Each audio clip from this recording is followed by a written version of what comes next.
করতে আপনি যখন আমাকে বলেন প্রোগ্রাম করা হয়, তাহলে সাবেক প্রধানমন্ত্রী শেখ হাসিনার মুখ থেকে রাজাকারের বাচ্চা কথা কি প্ল্যান করা ছিল? আবু সাইদকে গুলি করা কি প্ল্যান করা ছিল?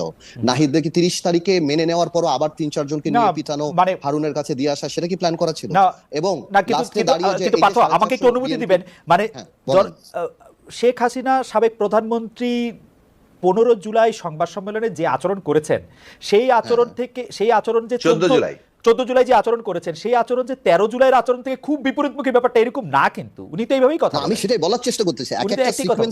এক একটা সিকোয়েন্স জন্ম নিয়েছে এটাতে আগে থেকে, এবং লাস্টে এসে যখন বললো যে সকল রাজনৈতিক দলের সহযোগিতা আমরা চাই, একটা পর্যায়ে কিন্তু রাস্তায় সব জায়গাতে, তারপর প্রাইভেট ইউনিভার্সিটির ছেলেরা যেভাবে নেমে আসলো, যাদেরকে অবশ্যই যে ভূমিকা নিয়েছে, যেই ভূমিকাটা তারা নিয়েছে, এবং তারপর এই যে বিএনপি 400 লোক মারা গেল, আমাদের 4 জন লোক মারা গেল, নূরের 8 জন না 10 জন মারা গেল, জামাতের মারা গেল, এই যে মারা গেল, সবাই সব দিক থেকে নামলো, এগুলি কি সবই প্ল্যান? এগুলি আচ্ছা ঠিক আছে, ঢাকা ইউনিভার্সিটিতে কতজন ছেলে মারা গিয়েছে বা শহীদ হয়েছে, বা প্রাইভেট ইউনিভার্সিটিতে আরো সব, আমার কথা হলো আসলে না, এই কথাগুলি না ওদের প্ল্যান ছিল।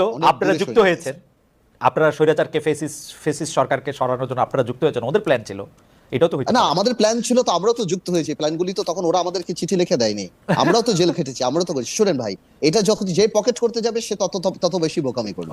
আসলে এই কথাটা রাইট না। এটা একটা জিনিস বড় হয়েছে, এটা একটা মহল চায় ওনাদের অবস্থান জাস্টিফাই করার জন্য, যাতে করে ওনাদের ক্যাবিনেট মন্ত্রী মন্ত্রণালয়ের অবস্থাটা ভালো থাকে, বারবার বাচ্চাদের কথা বলে। বাট এখন বাচ্চারা নিজেরাও রিয়েলাইজ করে যে সবাইকে নিয়ে এটা করা হয়েছে। গণঅভ্যুত্থান একা কেউ করতে পারে না, এটা প্ল্যান করা হয় না, এটা আল্লাহ করিয়েছে। আমার বিশ্বাস যতদিন আমরা প্ল্যান করেছি হয় না, যখন আল্লাহর উপর ছেড়ে দিচ্ছি সে কাজে কবে যাবে আল্লাহ এটা প্ল্যান, তখন আবাবিল পাখি। আমি আমাকে একটু 30 সেকেন্ড দেন। সেটা হচ্ছে যে দেখুন, আমি ছাত্র নেতৃবৃন্দের যে ভূমিকা, সেটাকে কোনোভাবে আমাদের খাটো করার কোনো চেষ্টা আমার বক্তব্যের মধ্যে নাই। আমি বলতে চাইছি যে এই পুরো আন্দোলনের যে সিকোয়েন্সে তাদের প্রত্যেকটি অংশে খুবই গুরুত্বপূর্ণ ভূমিকা রেখেছেন, খুবই অসাধারণ ভূমিকা রেখেছেন। কিন্তু আমি শেষ করি, 28 অক্টোবরের আগেও 28 অক্টোবরের পরেও আমরাও কিন্তু পরিকল্পনা করেছি এই ফ্যাসিস্ট সরকারের বিরুদ্ধে একটা গণ অভ্যুত্থান করা। গণ অভ্যুত্থানের কথা 14 সালের পর থেকেই বহু বক্তৃতায় বলেছি, বিশেষত গত 5 বছরে তো বলতে বলতে মুখে ফেনা তুলে ফেলেছি। কিন্তু প্রশ্নটা হচ্ছে এগেইন, গণ অভ্যুত্থানের ওই ঐতিহাসিক মুহূর্তটা তৈরি করার ক্ষেত্রে আপনার কারো পরিকল্পনা করলেই সেটা কাজ হয় না। সেটার অনেকগুলো ঘটনা একটা বিন্দুতে কোয়েনসাইড করে, সেই কোয়েনসাইড করার ঘটনাটা এটা না। সাকিব ভাই, আমি আসলে সাকিব ভাই, আপনি একটু আমি বলি, আমি এটাতে আপনার সাথে খুব তর্ক করতে চাই না বা পার্থের সাথে দ্বিমত করতে চাই না, কিন্তু আসলে ফুটবল খেলার উদাহরণ দিয়ে যদি বলি যে একটা তো হচ্ছে গোল করা, আরেকটা হচ্ছে অ্যাসিস্ট করা, মাঝখানে পিছনে কোথায় কোন খেলা হয়েছে সেটা কি এটার সাথে আসলে খুব গুরুত্বপূর্ণ? অ্যাসিস্ট আর স্কোরই তো আসলে মানে কাজে লাগে। তো আপনি যদি গণ অভ্যুত্থানের ক্ষেত্রেও সেভাবে আপনি দেখেন, সেক্ষেত্রে স্কোর আর অ্যাসিস্ট যারা করেছে, না থাকলে আপনার অ্যাসিস্ট আর গোলটা তো আলাদা করে আসে।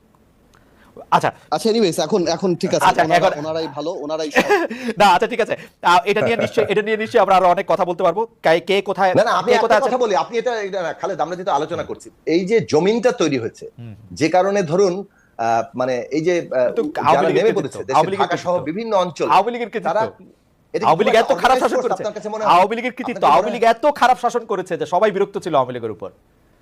তার মানে তার বিরুদ্ধে যে ধরেন এটা যে একটা ফ্যাসিস্ট শাসন ব্যবস্থা, এর বিরুদ্ধে একটা নতুন বন্দোবস্ত লাগবে, এই দেশ সংস্কার করতে, পুরো প্রশ্নগুলো কিন্তু দীর্ঘদিন ধরে আমি মানলাম, মানে এটা আমার মানা না, আমিও মনে করি যে একটা হোলিস্টিক অ্যাপ্রোচের মাধ্যমে এই গণ আন্দোলনটা, গণ অভ্যুত্থানটা, ছাত্র জনতার এই সম্মিলিত জায়গাটা, সেটা আসলে তৈরি হতে আসলে সময় নিয়েছিল, সেটা আমিও মনে করি। কিন্তু যারা অন্যরকম মনে করে তাদের জন্য এই প্রশ্নটা করা। আমি আবার একটু অন্য প্রশ্নে আসি, জনাব আদিলুর রহমান পার্থ, আমাদের খুব বেশি সময় নাই।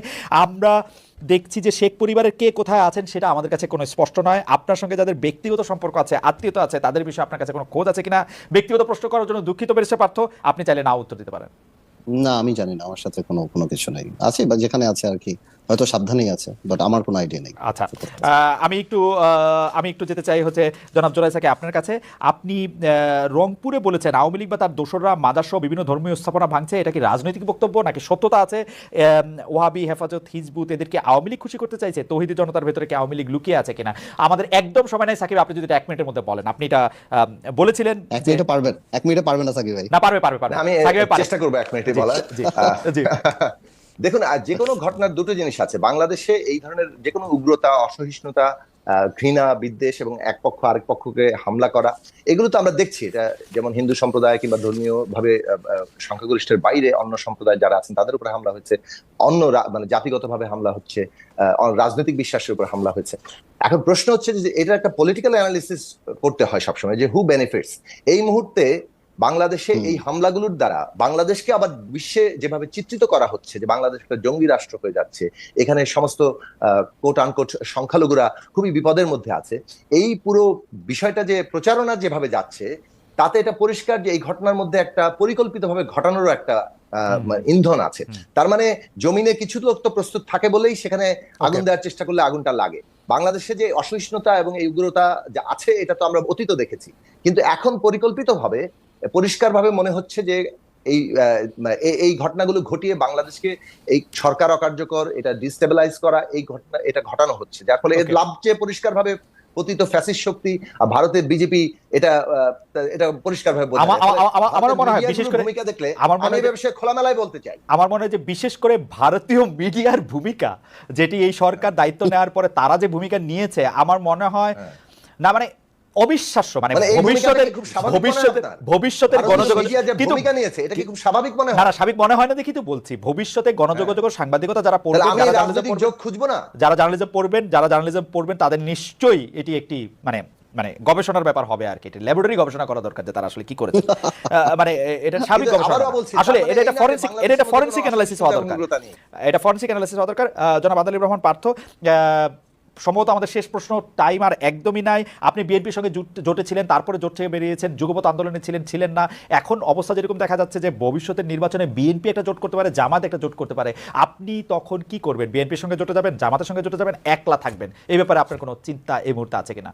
তো বিএনপি জোট করতে পারে, জামাত জোট করতে পারে, আমিও তো জোট করতে পারি, আপনি এটা ধরলেন না কেন? আপনিও করতে, সেটি জানতে চাইলাম আর কি, আপনিও জোট করলে বিএনপি বা জামাতকে দেবেন কিনা? আপনি জোট করলে বিএনপি জামাতকে ডাকবেন কিনা? আমি বিএনপির সাথে জোট করছি না, মানে আমার অধীনেও তো একটা জোট হতে পারে, রাইট, হতে পারে, আমরা মিলেও তো একটা জোট করতে পারি, তাই না? তখন জামাত আপনার এটা সময় বলে দিবে, ওকে ইনশাআল্লাহ সময় বলে দিবে। আমাদের আসলে আজকে বেশ কিছু প্রশ্ন আর করতে পারলাম না, সাকিব ভাই এবং পার্থের চমৎকার কথা শুনতে শুনতে আমার কিছু সময় আমাদের পার হয়ে গেল।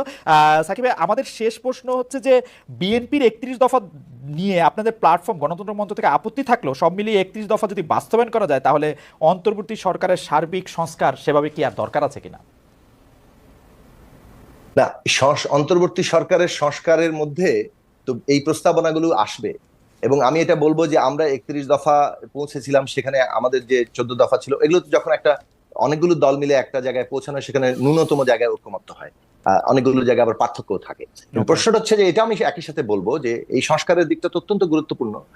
গণ অভ্যুত্থান মানুষের আকাঙ্ক্ষা কিন্তু আরো বাড়িয়ে দিয়েছে, এবং সেই আকাঙ্ক্ষাটাকে আমাদের রাজনৈতিক দলগুলো নিশ্চয়ই আবার নতুন করে মূল্যায়ন করছেন, এবং সেই লক্ষ্যে পৌঁছানোর জন্য সবাই মিলে আমরা যাতে এক জায়গায় এক যাত্রায় আসতে পারি সেটার জন্য আমাদের কনসেনসাসের দিকে চেষ্টা করা দরকার।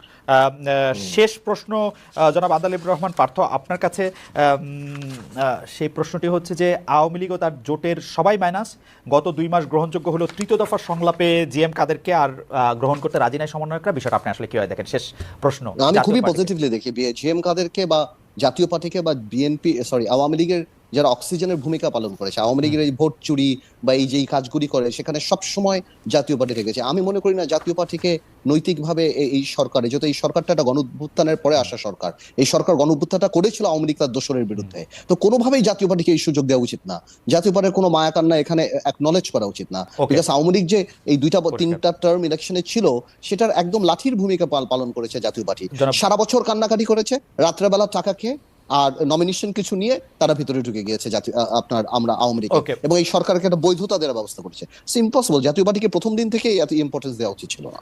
জনাব আদালিব রহমান পার্থ, আপনাকে অনেক ধন্যবাদ আমার একটা লাস্ট লাইন আছে, ফ্যাসিস্ট ব্যবস্থার জন্য দায়ীদের, হত্যাকাণ্ডের জন্য দায়ীদের বিচার করতে হবে, এটা অবশ্যই, এবং দল হিসেবে যারা আছেন তাদের দায়িত্বটা, তাদের দায়টা কি অবস্থায় আছে সেটা আদালত এবং জনগণ, আমি মনে করি যে বিচারটা খুব মাস্ট, জনাব